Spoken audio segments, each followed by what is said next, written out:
Hey, what's up, everybody? You're watching Sit Down on DJ Sixsmith. Dr. Michael Hankins is here with us. A brand new special on the Smithsonian Channel, 100 Missions Surviving Vietnam.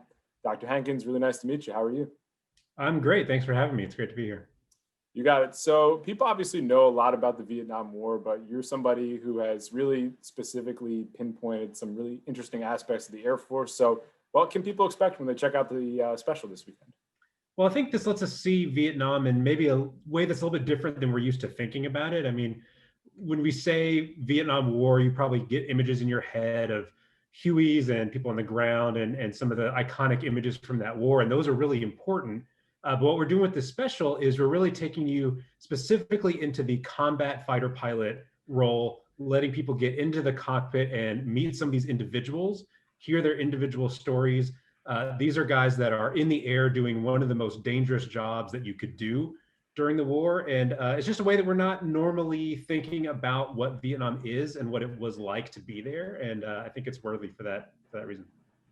I think that's really important because it humanizes a part of the war that's probably overlooked in a lot of different ways. So what do you think will surprise people the most when they learn about these people that were in the cockpit for this really crucial moment in our history?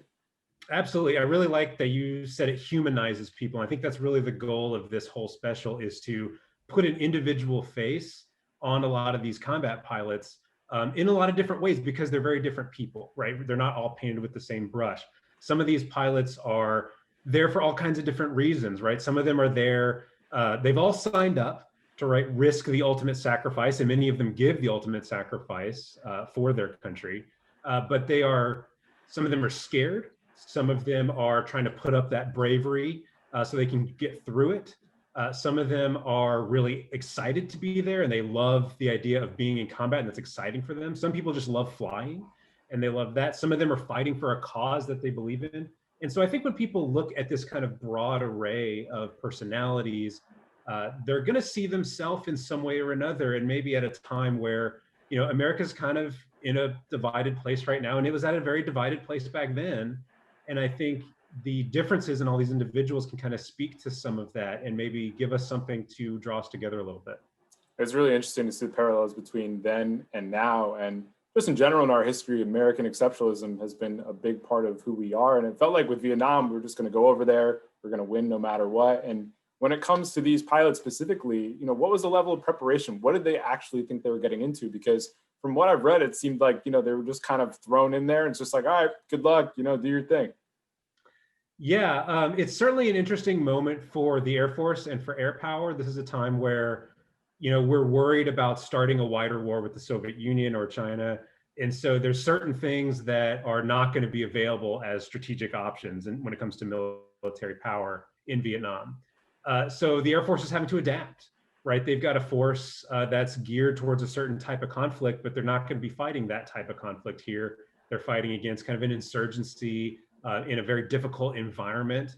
And you're going to see that play out in kind of different ways. So there's a lot of questions the Air Force is asking about how do we effectively use what we have to get the kind of result that we want. And there's a lot of disagreement back home about what that result might be or those goals might be. So you'll see some of these individuals kind of wrestling with that. And a big part of this is how threatening the environment was. And I mean both the actual physical environment of the jungle and the humidity and the temperatures and the wildlife and the bugs and all that stuff is there. But there's also like the threat environment, the military threat. These people are having radar guided missiles pointed at them. There's ground fire shooting up at them constantly. This was an incredibly dangerous role. And that's kind of the whole reason why the title is 100 missions. And the Air Force kind of gave these guys 100 missions is your tour. If you can make it to 100 missions over North Vietnam, you get to go home after that. And a lot of them didn't make it. A lot of them did make it. But the idea of having this goal of 100 missions gives you something to kind of strive for, and kept these guys going through a very, very difficult threat environment in a difficult situation. It's really fascinating on a number of different levels. And something I'm really intrigued about is just the lingering impact of Vietnam. We've talked about it so much in our country, but when it comes to the Air Force, what was the most destructive impact of Vietnam, you know, in all the years later? You know, we're almost at the 30th anniversary of the Gulf War. And one of the leaders in that war, Chuck Horner, said that it's almost, I'm going to paraphrase, but he said something to the effect of, it's impossible to understand what goes on in the Gulf War without understanding Vietnam.